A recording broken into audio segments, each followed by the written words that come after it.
Well, good morning, everyone. Welcome to Coffee with Tim. This November 27th, 2004, Friday morning, and it's day one of being 57.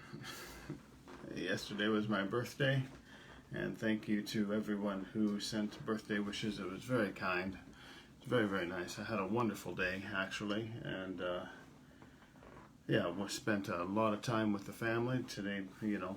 With COVID and whatnot, you're not going to go anywhere. Not going to do too much of anything.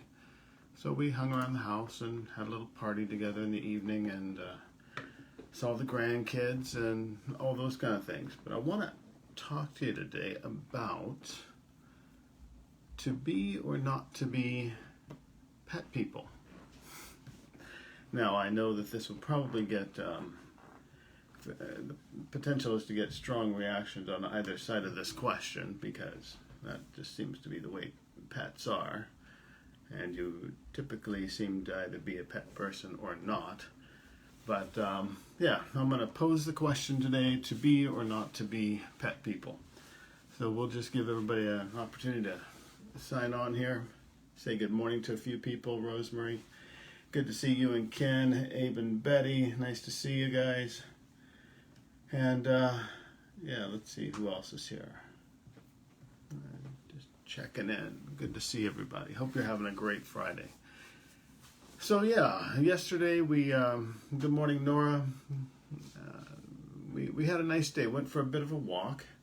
Got out of the house for a while. Went down to a park that we like here in Winnipeg. Went for a bit of a long walk. It was kind of a nuisance. My hands tend to bother me a bit, and I was using my walking sticks because it's been quite icy here, which is something we don't normally deal with in Winnipeg.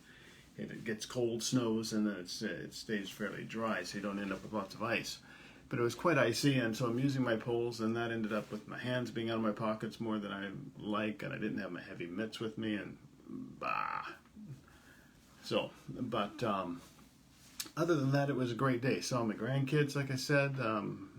We get to see them fairly often, so that's quite nice. But the grandson we don't see quite as often as the granddaughter. So saw them both last evening. That was a lot of fun. So had my typical German chocolate birthday cake, which is typically my favorite because I am German chocolate. Bit of German thrown in genetically, little chocolate from Africa, and so that's typically what I end up with my birthday. Good morning, Betty. Good to see you.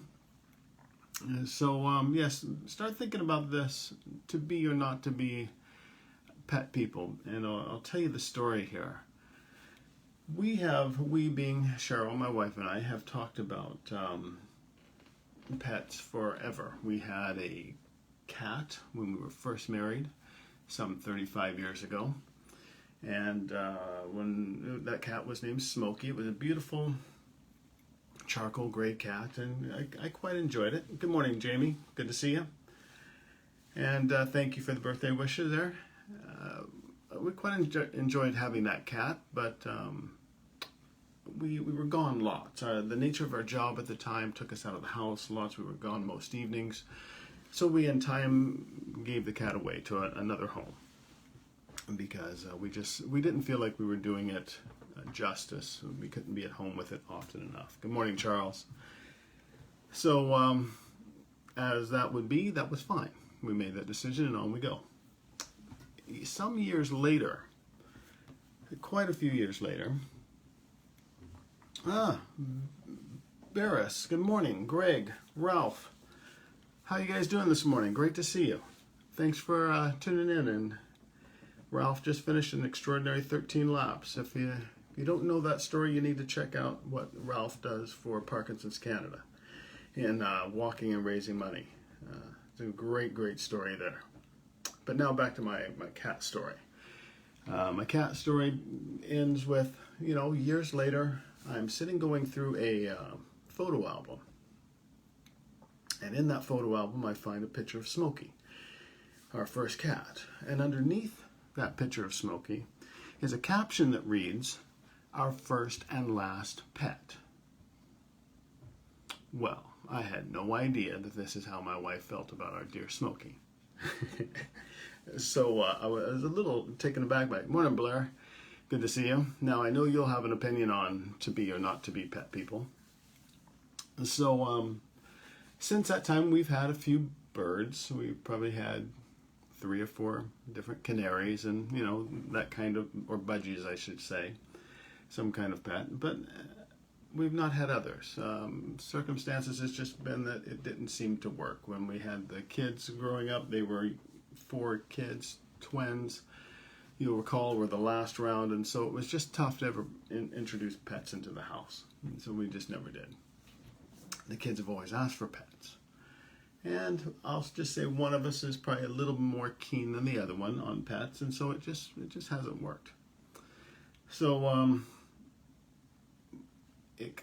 let's see. We got to go back now to my personal history. When I was a little boy, I grew up with German Shepherds. Always loved German Shepherds, and I always have thought that it would be cool to have a German Shepherd again. So I've mentioned that to Cheryl along the way from time to time, and we've discussed it in part, but I've always told her, I said, I will never, good morning, Dorothy, thanks for tuning in. I will not bring this up to the kids because I don't want to create an issue where when we're not prepared to move forward with something or whatever. We don't want to get into this conversation unless we're ready. So, you know, it's fine. That's all great. Well, Wednesday evening this week, we're sitting at dinner table, and we have the most extraordinary conversation. My 2 girls, aged 26 and 22, come to the table and say, okay, we want to talk about something. And we need your undivided attention, and we need you not to say anything until we're done.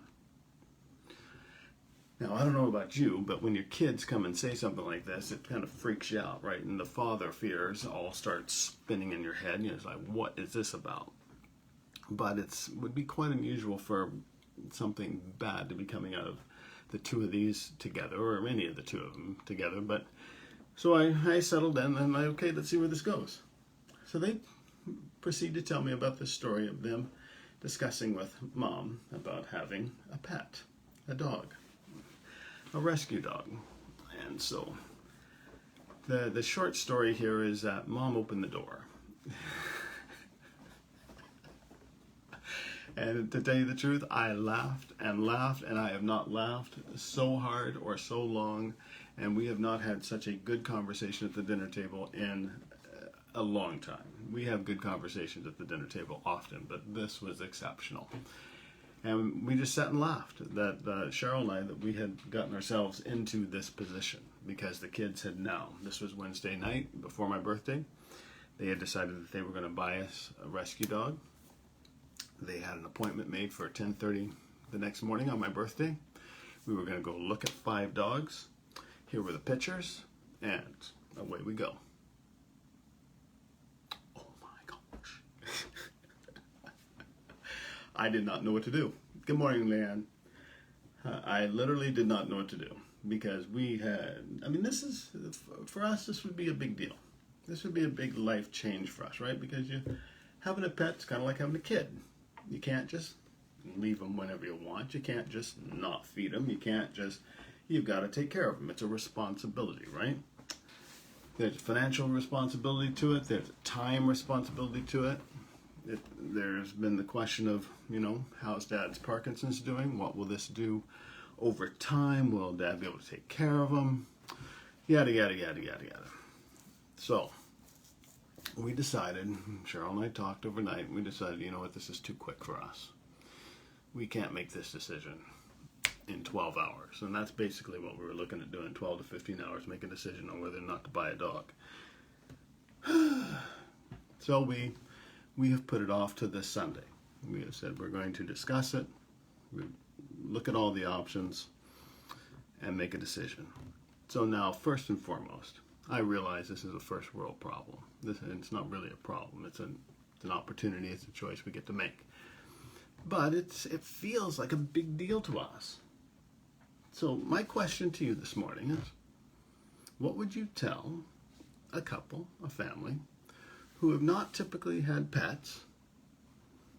What would be your advice? To be or not to be pet people? Do you go out on the? Do you take the risk? Do you jump in? Because we're keen, and this is not a COVID pet. Don't get that wrong. This is not a whim that we want to fill time with. No. This is if you do it, you're full in for life. It's an honest decision that's looking at all the real facts of the cost of looking after and feeding and vet bills and all those things. It's the walks. It's all of it. Good morning, Aaron. How's Bear doing? Yes, we're talking about, you guys recently ended up with a new pet. We're talking about the same thing here this morning. So what's the advice? Do you dive in? 35 years of marriage, you've never really had pets aside from that first cat we talked about. You're hesitant because you don't want your clothes chewed up, you don't want your shoes chewed up, you don't want your furniture chewed up. You want your freedom to a certain degree. You want to be realistic and honest with yourself. That there will be days when you're irritated that you've got to deal with this. But will that offset the joy of having pets? A pet. Because we see that in others. So now I see my sister Becky says jump. And that has been so far the majority of the responses that we've gotten. Is that yes, you will love this, go for it. So let's hear it. Betty Hansford, you say, I have a bee. What's a bee? A bird? A bobcat? What advice would you give Tim and Cheryl as they explore the idea of getting a dog? And not just a dog. Now, this is not a little pocket dog. We're talking probably either a German Shepherd or a Shepherd Husky mix.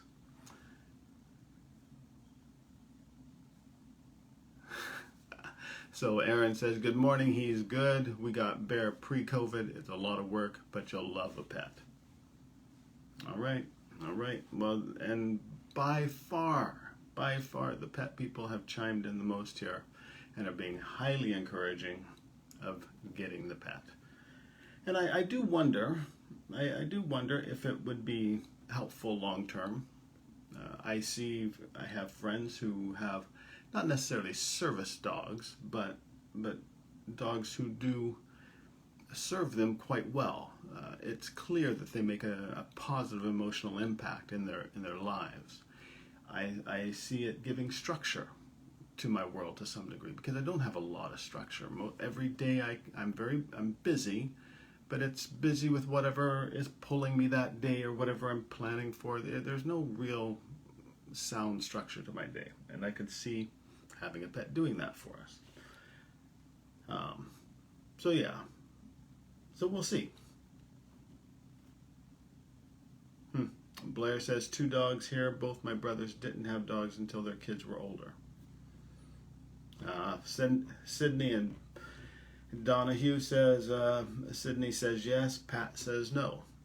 So there's my first real no. So why no, Pat?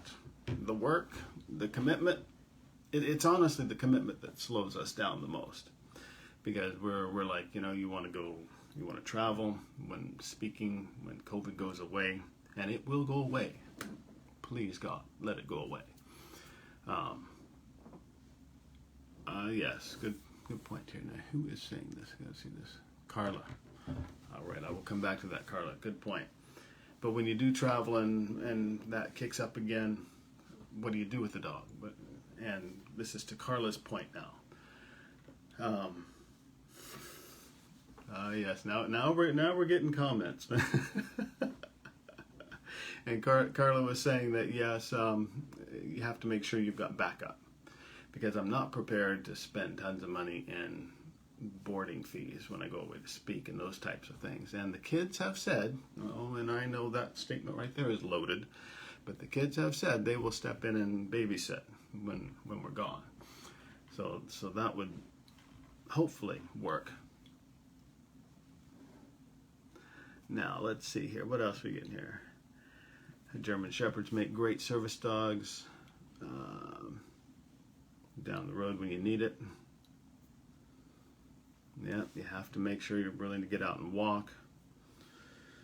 All these good comments. Yeah, somebody else said, I'm pretty sure I saw a comment that said you wouldn't allow a shepherd in the house. And I have to admit that I'm amazed at myself in even discussing a large dog in the house, because I swore I'd never do that.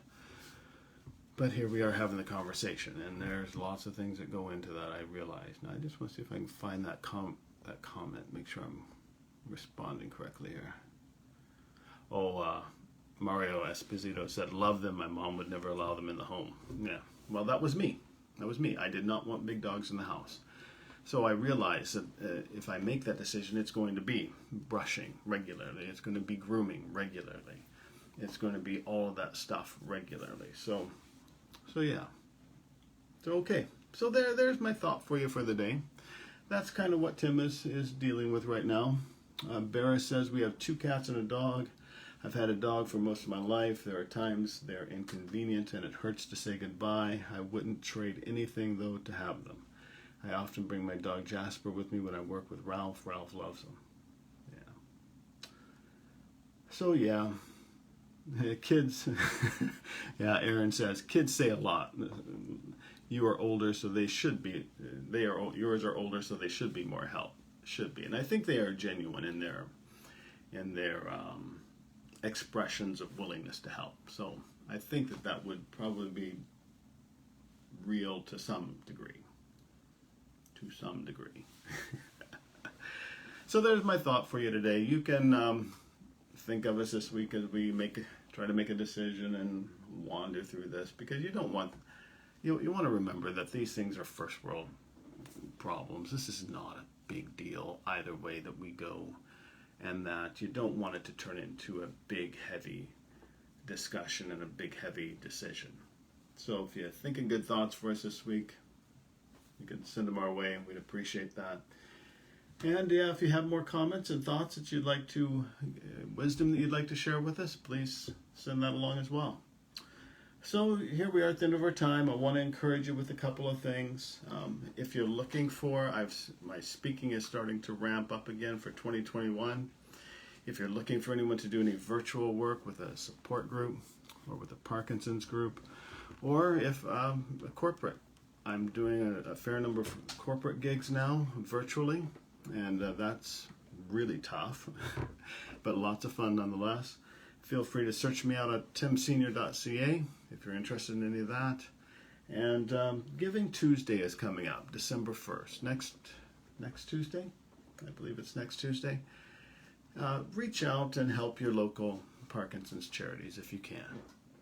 Wherever you're at, of course I'm going to give a plug for U-Turn Parkinson's here in Winnipeg, but wherever you're at, if you can reach out and support your local Parkinson's charity, that would be much appreciated. It's been a tough time for everybody, I know, but there are lots of folks out there struggling to keep their programming alive for their local communities. And I know that there would be a lot of encouragement with whatever amount you could help your local charity with. So if you could do that, that would be fantastic. And as always, we will try to be back next Friday, Lord willing, and have maybe somebody to talk to next week. We'll see if we might bring in another interview, some interesting things that I'd like to share with you. And until then, persevere, live your best, and have a fantastic weekend. Have a great week. We'll see you next Friday. Thanks a lot for tuning in. If you're on YouTube, make sure you hit that subscribe button. And send us a thumbs up and a heart if you like what you're seeing and hearing today. Thank you, and have a great weekend, guys. Bye-bye.